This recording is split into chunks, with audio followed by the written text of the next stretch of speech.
किसी जमाने की बात है। एक सरसब्ज व शादाब सल्तनत थी जिसका नाम नूराबाद था। इस सल्तनत पर बादशाह सुलेमान हिक्मरानी करता था। वो शान व शौकत में बेमिसाल था, मगर उसकी असल पहचान उसका अदल व इंसाफ और दयानतदारी थी।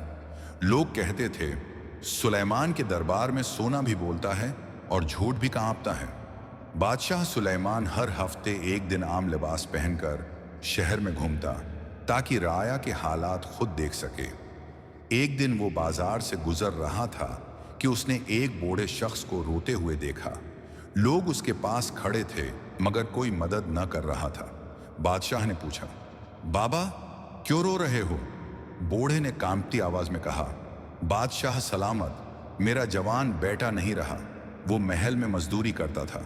आज सुबह उस पर चोरी का इल्जाम लगा दिया गया और उसे कैद में डाल दिया गया। हालांकि मेरा बेटा देयांतदार था, उसने कभी हराम की तरफ आंख उठाकर भी नहीं देखा। ये सुनकर बादशाह के दिल में आग लग गई।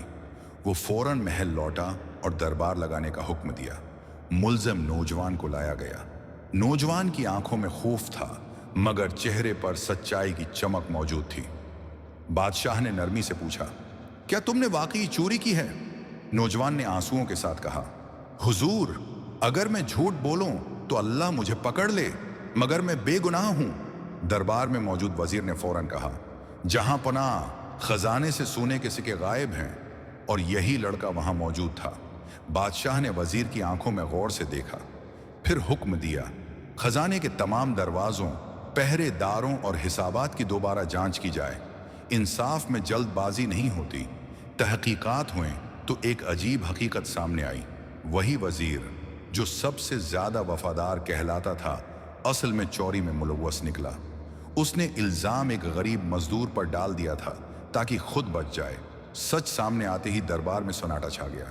बादशाह सुलेमान की आंखों में नमी आ गई। उसने नौजवान को आजाद करते हुए कहा, बेटा, आज तुम नहीं, इंसाफ सरखरो हुआ है। फिर बादशाह ने वजीर को सख्त सजा दी और ऐलान किया, यह तख्त व ताज इसी दिन खत्म हो जाएगा जिस दिन इंसाफ मर जाए। बूढ़ा बाप अपने बेटे को गले लगाकर रो पड़ा और बोला, आज हमें सिर्फ बेटा नहीं मिला, हमें अल्लाह का अदल मिला है। बादशाह ने आसमान की तरफ देखकर कहा, आए अल्लाह, मुझे कभी ऐसा ना करना कि मेरी वजह से किसी मजलूम की आंख से आंसू गिरे। और यूं नूर आबाद में ये बात मशहूर हो गई कि यह दियानतदारी कमजोर को भी मजबूत बना देती है और इंसाफ बादशाह को भी अल्लाह के सामने झुका देता है।